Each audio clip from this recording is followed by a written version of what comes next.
오늘 읽은 이 사도행전 9장 32절 이하에는 베드로의 사역에 대한 내용이 기록이 되어 있습니다. 우리가 잘 아는 대로 베드로는 예수님의 수제자로서 복음서에 보면은 그가 앞장서서 주의 여러 가지 사역들을 먼저 감당했던 사람입니다. 그런데 그에게는 실수도 또 많이 있었지요. 그러나 우리 주님께서 승천하시고 난 다음에 그가 많은 사람들에게 복음을 전하여서 하루에 3,000명 회개하는 놀라운 역사들이 일어나기도 했습니다.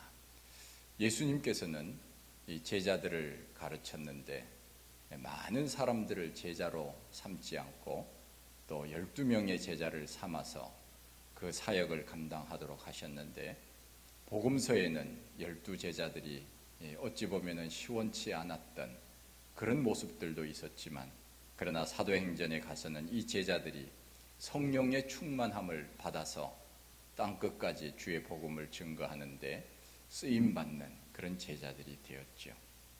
그래서 예수님의 그 훈련 방법은 소수의 인원을 정예화하여 그 소수의 인원들이 또 다른 사람을 가르칠 수 있도록 하는 방법으로 예수님께서 그 핵심적인 제자들을 훈련시키셨다. 그래서 복음서에서는 예수님의 제자 훈련이 어찌 보면은 실패 같은 그런 느낌이 들었지만, 그러나 실패가 아니고 예수님은 12제자를 세우셔서 땅끝까지 복음을 증거하는데 아주 지대한 공을 세우는 그런 제자들이 다 되었지요.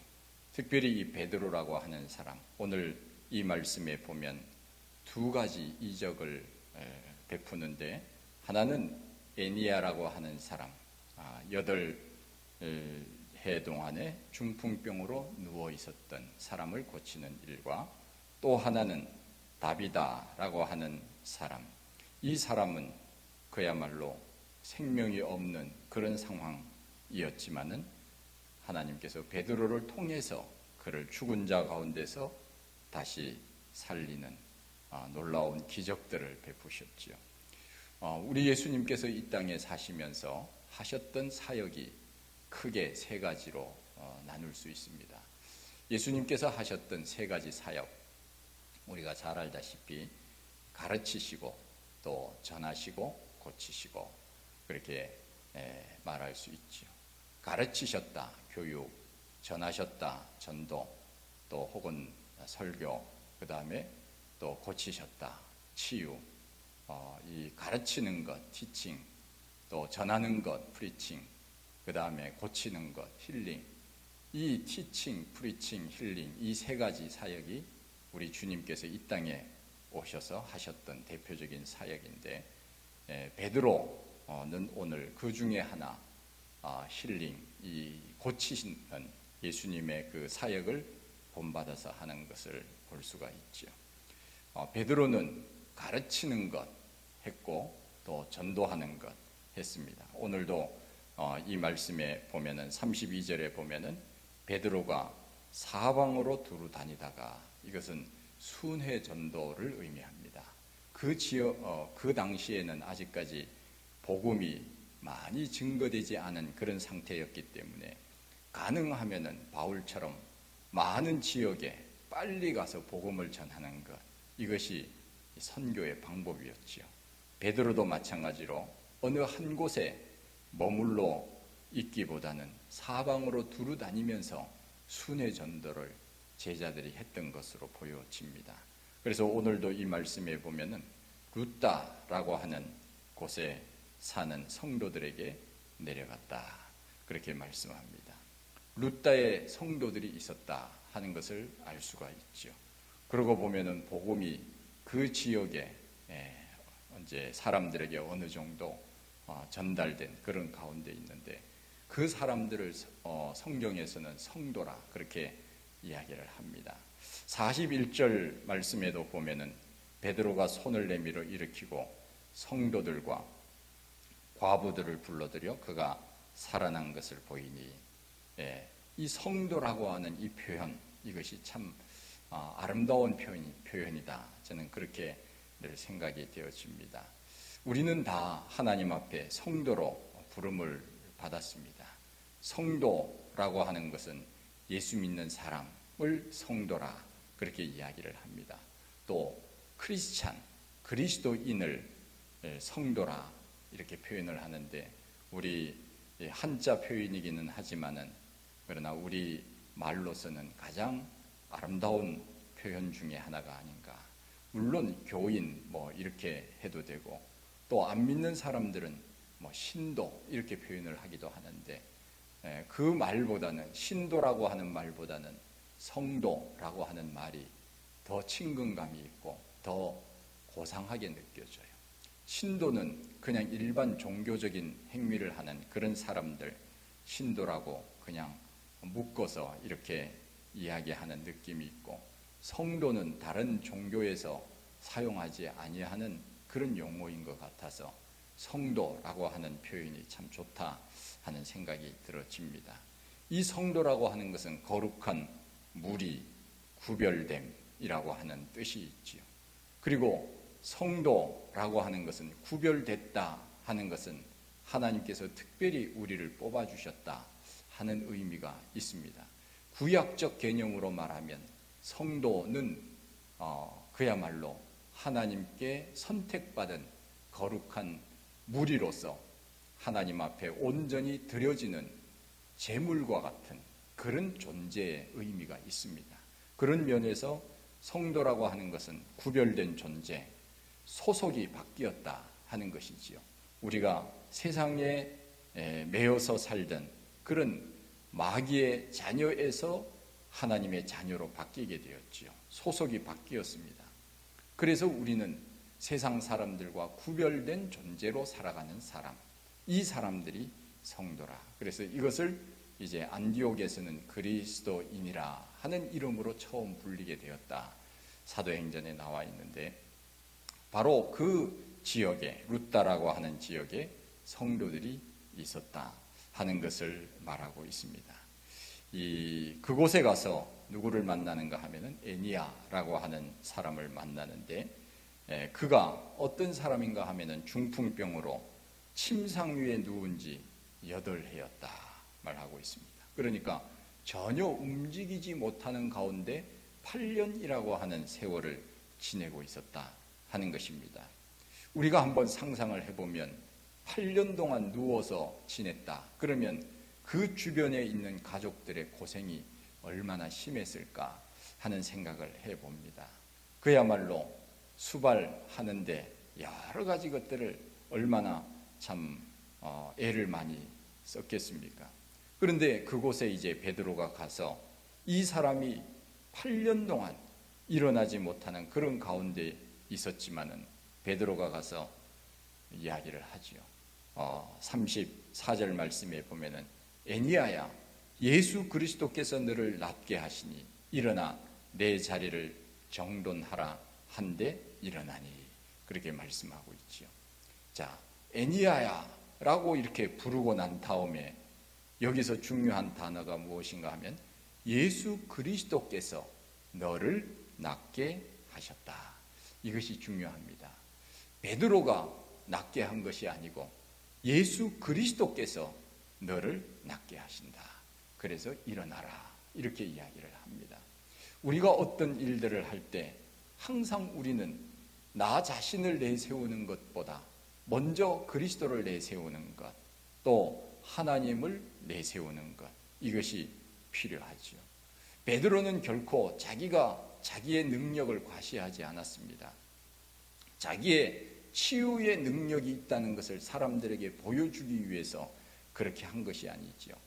베드로의 마음속에 내가 하는 것이 아니라 예수님이 하시면 할 수 있다 하는 믿음이 있었기 때문에 예수 그리스도께서 너를 낫게 하시니 일어나 자리를 정돈하라, 그렇게 말씀을 한 것이죠. 그래서 우리가 여기서 어떤 교훈을 얻을 수 있는가 하면은, 우리가 다른 사람을 위해서 기도하는 중보의 기도라고 하는 것이 있는데, 이 중보기도라고 하는 것은 내가 그 사람을 위하여 기도함으로 문제를 해결해 주십시오.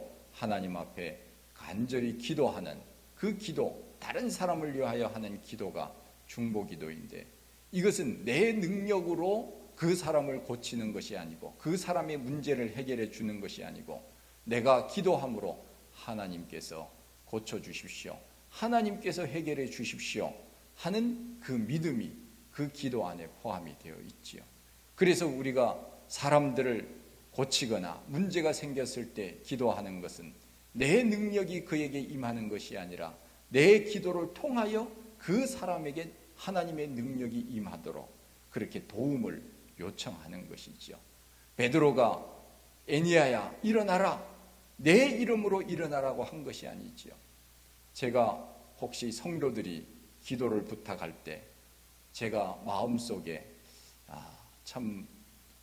이 문제를 내가 어떻게 할 수 있을까, 그런 염려들을 많이 하게 됩니다. 그런데 조금만 더 깊이 생각해 보면, 내가 왜 성도들이 나에게 기도 부탁을 했을 때 내가 왜 긴장이 되고 떨리지?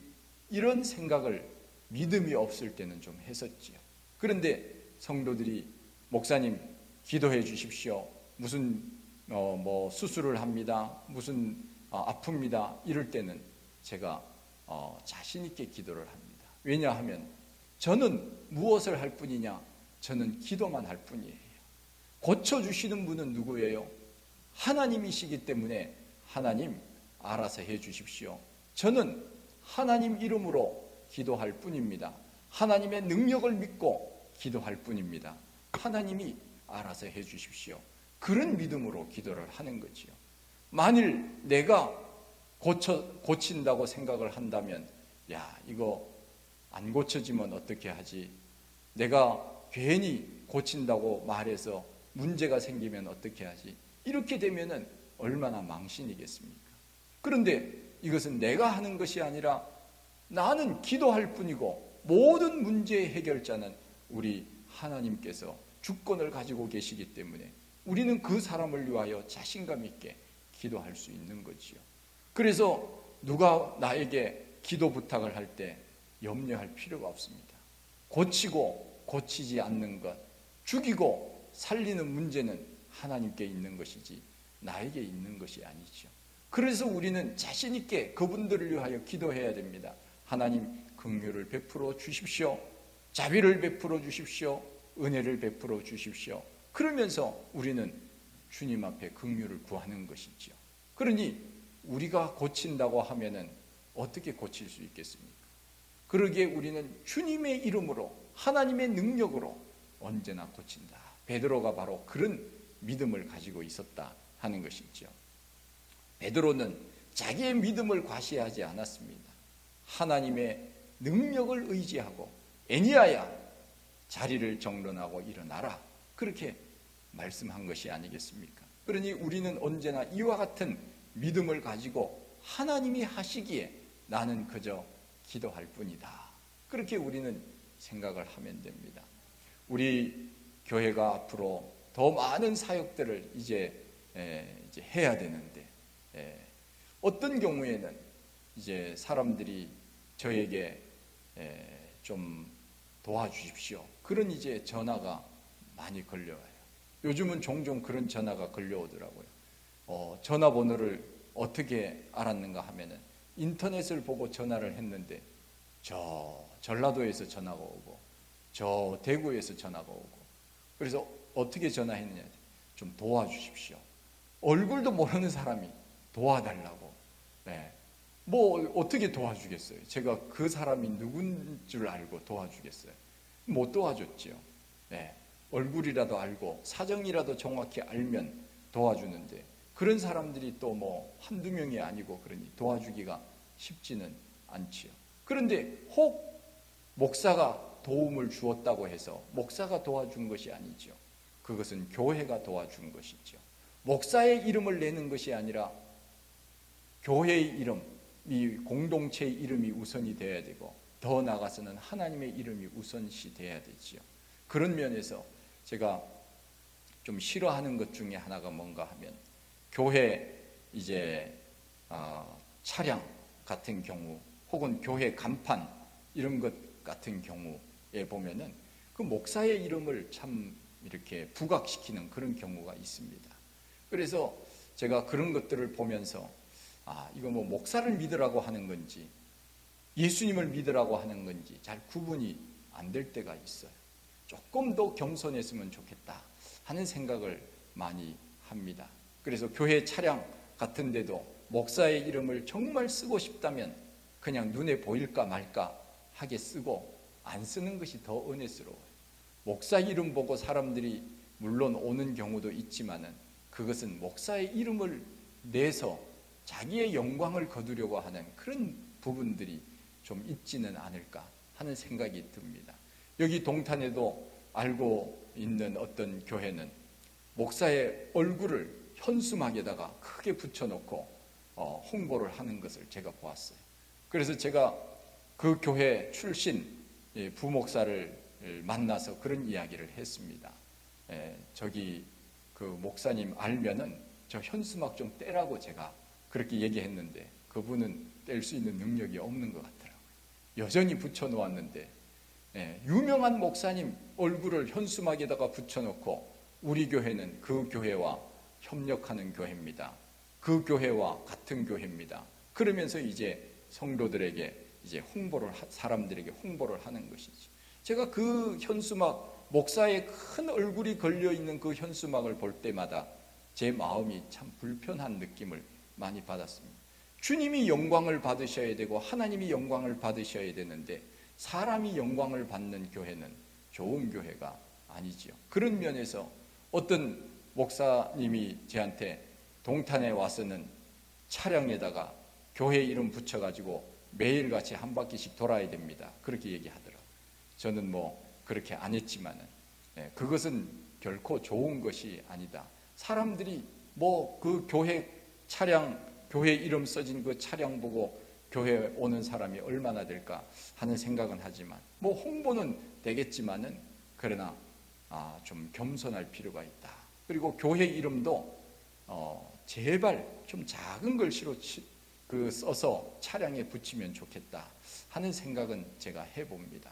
그래서 뭐 고정적인 어떤 그런 그 간판은 좀 사람들에게 여기가 교회입니다 알려주기 위해서는 좀 필요하지만 그러나 차량 전체에다가 교회 이름을 그것도 좋은 글씨체도 아닌 그런 좀 어지러운 글씨체로 붙이고 다니는 것이 그렇게 그리스도의 덕을 세울까 하는 생각은 많이 합니다. 안 믿는 사람들이 뭐 교회 십자가를 보고 찾아온다든가 또 교회 차량을 보고 찾아온다든가 요즘은 좋아하지 않지요. 그래서 우리는 더 하나님의 영광을 드러내야 되고 사람의 영광을 가능하면 드러내지 않도록 하는 것, 이것이 바로 오늘날 개혁이 아닌가 하는 생각이 들어집니다. 베드로가 마찬가지로 그렇게 했지요. 베드로는 예수 그리스도의 이름으로 내가 너를 낫게 한다, 그 마음으로 애니야를 위하여 기도한 것이지 내가 너를 낫게 한다 그렇게 하지 않았지요. 그런 면에서 우리는 언제나 내가 한 것이 아니고 주님이 하신 것입니다. 그래서 우리가 남을 도와줄 때도 우리는 예수님이 말씀하셨지요. 오른손이 하는 일을 왼손이 모르게 하라. 뭐 그렇게 말씀을 하셨는데 공동체에서는 제가 헌금을 할 때는 이름을 써서 헌금을 하는 것이 좋다. 저는 늘 그렇게 이야기를 합니다. 왜냐하면은 이것은 공동체에 있어서는 자기 이름을 밝히면서 헌금을 하는 것이 교회 어떤 전체적인 면에서는 그것이 이제 모범적인 것이 될 수 있기 때문에, 그리고 또 투명하게 일 처리를 할 수 있기 때문에 이제 그렇게 하는 것이 좋다고 하는데, 어떤 면에 있어서는 다른 어떤 그 교회를 도와준다든가 혹은 또 목사님을 도와준다든가 개인적으로 이럴 때는 이름을 안 밝히는 것이 좋겠다 하는 생각이 들어집니다. 왜냐하면은 내가 개인적으로 어느 교회를 후원한다든가 어느 선교사를 후원한다든가 또 어느 목사님을 후원한다든가 이럴 경우에는 내 의의가 드러나게 되거든요. 아, 저분이 나를 도와주었다. 그래서 그분은 그 사람에 대해서 어떤 의식을 하게 되는 것이죠. 예. 그러면 그것이 사역이 사람에 의존하는 사역이 되기가 쉽습니다. 그래서 항상 다른 어떤 단체를 도와주고 이럴 경우에는 어떻게 해야 되는가 하면 공동체 이름으로 후원하는 것이 제일 좋습니다. 그래서 우리가 선교사를 후원한다든가 또 어려운 사람을 돕는다든가 했을 때는 공동체의 이름으로 도와주어야 내 의의가 드러나지 않기 때문에, 안 그러면은 교만해지기가 쉽거든요. 우리 사람은 똑같습니다. 누구든지 똑같아요. 조금만 무엇을 하려고 하면은 이 교만함이라고 하는 것이 늘 튀어나오거든요. 그런 면에서 우리가 좀 더 주님의 영광을 드러내기 위해서는 각 교회 안에서는 우리가 무엇을 할 때는 이름을 밝혀서 서로에게 덕을 세우는 것이 좋지만, 그러나 외부적으로 어떤 일들을 할 때는 교회 이름으로 하는 것이 제일 좋습니다. 왜냐하면은 내 의의가 드러나지 아니하고 내가 그 사람을 도와주었다고 하는 교만함이 싹트지 않도록 하기 위해서는 교회 공동체 이름으로 하는 것이 좋다 하는 것이지요. 베드로가 바로 그렇게 살았죠. 내 이름으로 하는 것이 아니라 예수 그리스도의 이름으로 너를 낫게 한다. 그렇게 이야기를 합니다. 모든 것이 하나님이 나에게 주신 것이기 때문에 그렇습니다. 내가 주는 것이 아니고 하나님이 나를 통하여서 하나님이 당신에게 주는 것입니다. 우리는 언제나 그런 마음으로 하는 것, 이것이 필요하다. 우리나라에 컴패션이라고 하는 그 선교 단체가 있습니다. 이 컴패션이라고 하는 선교 단체는 어린이 구호 후원 단체인데, 이 컴패션을 만든 사람이 누군가 하면 미국에서 한국에 왔던 선교사 스완슨이라고 하는 선교사님이 계셨습니다. 그분이 언제 한국에 왔는가 하면은 우리나라가 전쟁이 일어났던 그 어간에 한국에 왔었어요. 그분이 어느 날 추운 겨울이었는데 1952년 태어났습니까? 네, 그러니까 다 못 봤겠죠. 1952년 겨울이었는데 그분이 어느 그 지역에서 아침에 쓰레기차가 이제 쓰레기를 담으러 트럭이 오는 것을 보았는데, 그 사람들이 그 추운 겨울에 뭔가를 싣는데 툭툭 발로 차면서 싣는데 지푸라기 속에 이렇게 그 차 있는 것이 있었대요. 그래서 가까이에서 멀리서 보다가 가까이에 딱 가보니까 그 쓰레기가 아니고 어린 아이들의 시체였어요. 그러니까 겨울에 꽁꽁 얼어서 팔이 하나 나온 아이들도 있고 그런데 사람들은 그것이 쓰레기인 줄 알고 그냥 차에다가 싣는 그 모습을 스완슨 목사님이 본 것이죠. 그래서 그때에는 우리 한국이 얼마나 힘들고 어려웠던 그런 시대였습니까? 먹지 못하고 집도 없고 부모는 전쟁에서 다 죽고 고아들이 얼마나 많이 있었습니까? 길거리에서 정말 사는 그런 아이들, 그 아이들을 이렇게 죽게 해서는 안 되겠구나 생각을 하고는 이 사람이 깡통 하나 들고 미국으로 갔습니다. 한국에 전쟁 고아들이 너무나도 많습니다. 이 사람들 좀 살려야 됩니다. 그래서 모금을 하기 시작한 거예요. 그래서 그 미국에서 이제 모금한 것을 한국에 와서 전쟁 고아들을 이제 돌보기 시작을 한 것이죠. 그래서 이 컴패션이라고 하는 것이 1969년 9월 27일에 이 재단이 이제 설립이 되게 되었는데, 그 스완슨 목사님이 그 한국에 있는 전쟁 고아들을 보살피는 그 일로 인하여서 시작이 된 것이 바로 컴패션이라고 하는 그런 이제 아이들 구호 지원 단체가 지금 된 것이죠.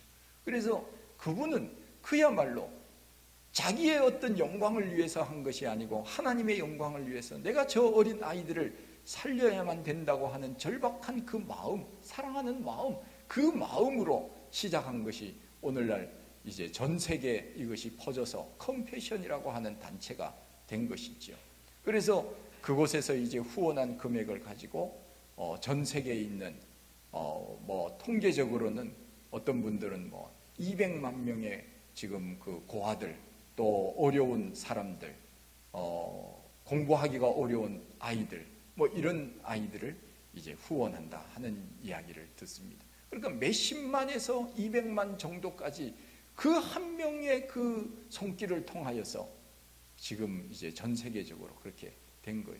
그래서 한 달에 뭐 4만 5천 원인가 그렇게 이제 하면은 그 아이를 교육하고 그 1년 동안 뭐 그렇게 이제 먹이고 이런 것들을 할 수 있다 그래요.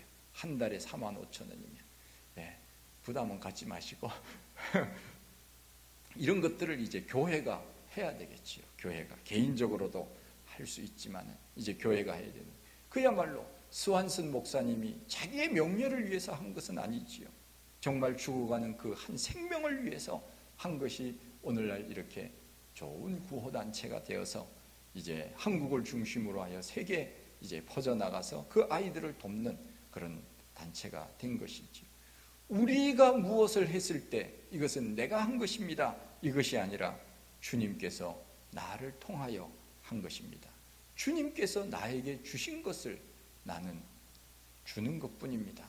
이런 마음, 이것이 바로 하나님 앞에 영광 돌리는 그런 마음이지요. 마찬가지로 이 다비다라고 하는 사람을 살릴 때도 마찬가지입니다. 이 다비다라고 하는 사람, 이 사람도 살릴 때 베드로가 어떻게 했습니까? 베드로는 그 사람이 있다고 하는 이야기를 듣고는 이 루따에서부터 이 요빠까지 이제 가게 되는데 그 거리가 한 3km 정도 되는 그런 거리였다고 합니다. 가까운 거리에 있었지. 그래서 그곳에 다비다가 죽었다고 하는 이야기를 듣고는 그곳에 가서 이제 시체가 다락방에 누워 있는 것을 보고는 사람들 물러가라고 하고 그 다비다를 이제 일으켜 세우지 않습니까? 그때 베드로가 어떻게 했습니까? 40절 말씀에 보면 베드로가 사람을 다 내보내고 무릎을 꿇고 기도하여 하고 돌이켜 시체를 향하여 이르되 다비다야 일어나라 하니 그가 눈을 떠 베드로를 보고 일어나 앉는지라. 그렇게 말씀을 하고 있죠. 여기에서 보면은 베드로가 무엇을 했는가? 무릎을 꿇고 기도하고 그렇게 표현하고 있지 않습니까? 위에도 마찬가지입니다. 위에도 예수 그리스도께서 너를 낫게 하시니 이 표현과 무릎을 꿇고 기도하고 이 표현은 같은 표현이죠. 내 능력으로 하는 것이 아니라 주님께 맡기는 믿음, 주님이 고쳐주십시오 하는 믿음으로 기도했다 하는 것입니다. 특별히 이 여인은 다른 사람을 위하여 선한 일을 많이 한 사람들로부터 많은 칭찬을 받은 그런 사람이었어요. 어찌 보면은 이 사람은 가난한 사람이었음에도 불구하고 나보다 더 가난한 사람을 위하여 도와주려고 손수 겉옷과 속옷을 만들어서 그야말로 수제 아닙니까? 수제. 이것은 세상에 하나밖에 없는 그런 수제품 옷이지요. 우리 김인선 집사님이 뜨개질을 해서 우리 성도들에게 하나씩 주려고 했는데 코로나 때문에 이다가 놓고 쓰기에는 공동체가 쓰기에는 좀 그렇게 해서 참 제가 그 모습을 보면서 제가 참 감동을 많이 받았어요. 남을 생각하며 산다고 하는 그 자체가 얼마나 귀한가. 정말 참 우리는 나 혼자 살기도 어려운 세상인데 남을 생각하면서 세상을 살아간다고 하는 이 마음이 귀하다. 저는 참 많은 감동을 받고 은혜를 받아요. 제가 이 말을 하면 안 되는데 없을 때 얘기해야 되는데 그렇습니다. 남을 생각하면서 살 수 있다고 하는 것 참 얼마나 귀한 일입니까? 내 먹기도 힘든데 이 바로 다비다 도르가라고 하는 이 사람이 그렇게 살지 않았습니까? 그 당시에는 구약시대 또 그렇지만 고아와 객과 가부가 3대 약자라고 하는데 이 사람이 홀로 살면서 또 다른 사람들을 위하여 도와주기 위하여 직접 손으로 만든 그 겉옷과 속옷을 사람들에게 나누어 주었다. 그러면서 그 동네 사람들이 와서 이 사람은 너무 착한 사람입니다. 이 옷을 보십시오. 이 사람이 나에게 준 선물입니다. 이 사람 너무 안타깝습니다 하면서 울었다는 거지요. 그때 베드로가 다비다에게 가서 일어나라. 다비다야 일어나라. 예수 그리스도께 무릎을 꿇고 기도하고 고치는 놀라운 역사들이 일어났지요. 그래서 결국은 결과가 어떻게 되느냐? 35절 말씀에 보면은 이 애니야라고 하는 사람을 고칠 때 룻다와 사론에 사는 사람들이 다 그를 보고 주께로 돌아오니라. 결과가 놀라운 결과가 일어났지요. 42절에 다비다를 고치고 난 다음에 결과가 어떻게 됐습니까? 온 요파 사람이 알고 많은 사람이 주를 믿더라. 우리의 그 작은 선행이 이것을 통하여서 많은 사람들에게 영향을 미치고 또한 그 사람이 고침을 받고 죽었다가 살아났다고 하는 그 사실에 대해서 사람들이 많이 주께로 돌아오는 주님을 믿는 놀라운 역사들이 일어났다 하는 것입니다. 우리는 바로 우리 힘으로는 안 되지만 그러나 주님의 힘으로는 할 수 있다. 그래서 언제나 우리는 주님을 의지하고 주님께 간구하고 주님께 매달리면 주님이 하시는 것이지 내가 하는 것이 아니다. 우리는 계획은 우리가 세워야 됩니다. 그러나 내 계획대로 되지 않지요. 내 계획보다 주님께 맡기면 더 놀라운 주님의 역사가, 내 계획보다 더 놀라운 좋은 일들이 충분히 더 일어날 수 있는 것이지요. 그래서 유명한 그 일화가 있지 않습니까? 스펄전 목사님인가 이름은 정확치 않은데 어느 날 엄마랑 같이 시장에 이제 갔는데 시장에 갔더니 앵두가 이 그 손수레에다가 그 사람들이 앵두를 이제 이렇게 쌓아놓고 그냥 주는 거예요. 파는 거예요. 그래서 이 어린 그 스펄전 그 시장에 가서 이것이 먹고 싶어서 그냥 자기는 돈이 없으니까 엄마 얼굴 한번 보고 그 앞에 서서 파는 아저씨 얼굴 한번 쳐다보고 그랬더니 이 파는 아저씨가 이 꼬마가 먹고 싶은 줄 알고 얘야 너 가지고 싶은 대로 먹고 싶은 대로 가져가. 그랬더니 이 아이가 안 가져가는 거예요. 왜 안 가져가냐? 그랬더니 이 아이가 얼마나 지혜로운지 몰라요. 아저씨가 퍼주세요. 그래서 그 큰 아저씨 손으로 듬뿍 해서 아이의 그 옷에다가 이렇게 주었다 하는 것이죠.